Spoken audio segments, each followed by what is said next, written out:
This is a Fujifilm X-T1 with a Pentacon 30mm f3.5 M42 lens. Is it any good?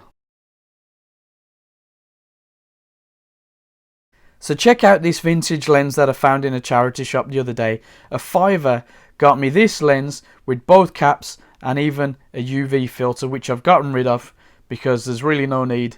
And anyway, I wanted to give it a clean up. It's 62mm in length, there's a 58mm diameter, 49mm thread, 2 rings, the aperture ring and the focus ring. Now if you look carefully, you'll see that you've typically got your focal length distance, and we've got here naturally infinity right round to the stated minimum of 0.3 meters or 1.1 feet. Interestingly, possibly for your video guys more than anything, the aperture ring, which starts at 3.5 naturally and goes all the way to 22, if you listen,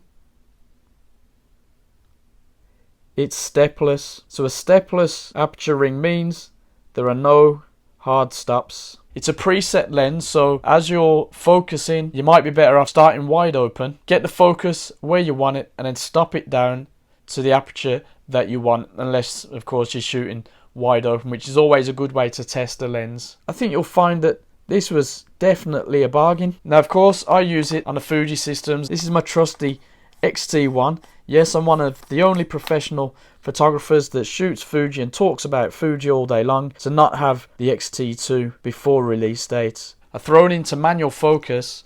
I'll have the focus indicator where I want, press focus assist and then turn, and I'll be using peak focusing. I find that using auto ISO really works for me, and aperture priority, so I'm letting it choose the shutter unless I'm in a particularly difficult situation where I'll set the shutter itself. Now of course you're not going to get a reading down here, but you know what you're doing. As you turn the aperture ring, you can see depth of field. What I like to do is use the focus assist and then it'll peak and then you can get your shot. Or with the viewfinder, and I can't really show you this very well now at all, but you'll get 2 images and one of them will really help you, depending on where you've put your focusing point, to see a close-up, a magnification of that area, and that is very, very useful. Of course you can just rock down here and move that so that it's where you need it to be. I like the build quality.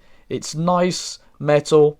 It's not heavy as some people think. Yeah, it's probably got some thick old glass inside, but it's just nice. And for the size of it, well frankly, the adapter almost doubles the size of it on the body. It's not a big deal. You can throw that in a little kit bag and take that away. I'm not sure if a 3.5 30mm lens is really my first choice to take out, but I think you'll agree from the samples it's definitely worth using. I haven't been able to take it out to any amazing, super fantastic photogenic sites, but I think if you look at the samples you can see why I'm quite happy, especially considering it was only a fiver.